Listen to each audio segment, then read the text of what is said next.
Joe Biden has called into his friends over at MSNBC in a desperate attempt to prove all is well, but ended up sounding like a drunk, incoherent mess. The reason I've been out on the road so much, all over the country, and while Trump is riding around in his golf cart, filling out his golf cart before he even hits the ball. But anyway, he hadn't been anywhere in 10 days. I've been all over the country. Yes, all is well.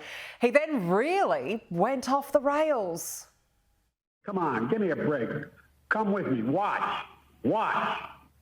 I'm getting so frustrated by the elites. Now, I'm not talking about you guys, but about the elites in the party who they know so much more. But if any of these guys don't think I should run against me, go ahead, announce for president. Challenge me at the convention. Did Hunter Biden help him write his interview notes today? And just in case we needed more evidence, the White House is babying the leader of the free world. They announced the president will hold a big boy press conference. After that, the president will hold a press conference, I guess a big boy press conference is what we're calling it, and take some questions from y'all. This week, President Biden will speak to national labor leaders of AFL-CIO, host the NATO summit to show the unprecedented strength of our alliance, hold a press conference, a big boy press conference. Yes, he's a big boy now. Will they teach him to potty train next? I'm sure Dr. Jill will be on standby to help. Joe, you did such a great job. You answered every question. You knew all the... Speaking of, who is actually running for president? It's stage mum, Dr. Jill. For all the talk out there about this race, Joe has made it clear that he's all in. And just as always, as he has supported my career, I'm all in too. I bet you are, Dr. Jill. Let's bring in Newsweek Senior Editor-at-Large and Article 3 Project Senior Counsel, Josh Hammer. Josh, what exactly is a big boy press conference? I mean, how much longer can the White House keep treating him like a toddler?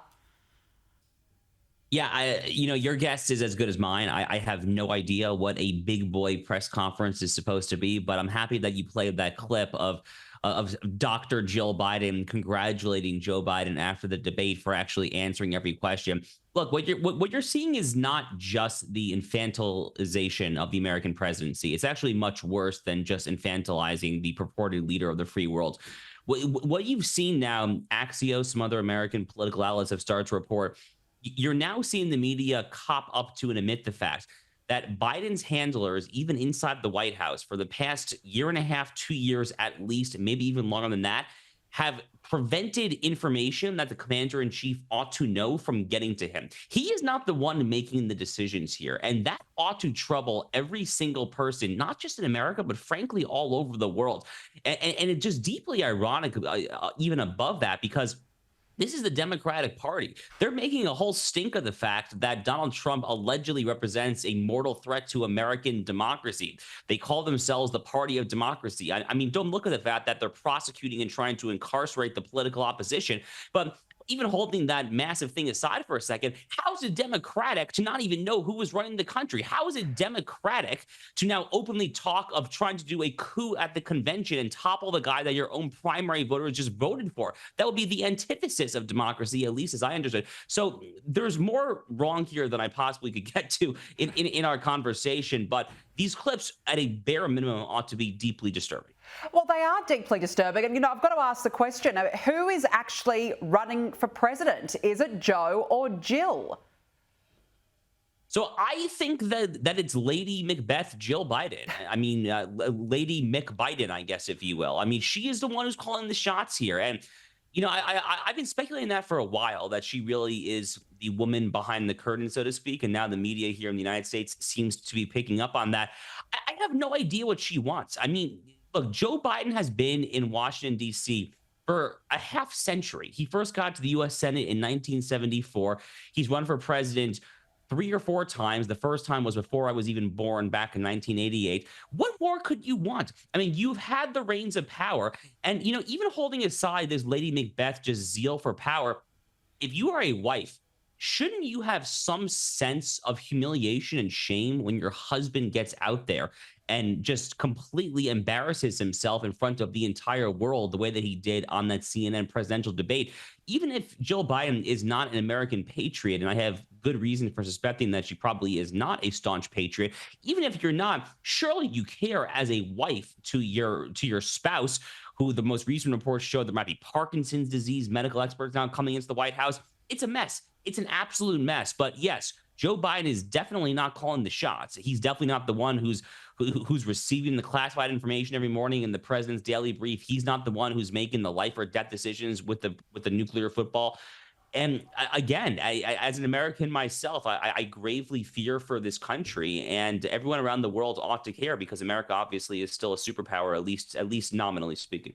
Absolutely. It's extremely concerning when the leader of the free world has been reduced to a baby and is no longer calling the shots. And now it's been revealed that for his events, President Biden's staffers actually prepare a short document with large print and photos that include his precise path to a podium. Not that he ever gets it right, but how tragic. I mean, the guy can't even walk into a straight line to the podium without some direction.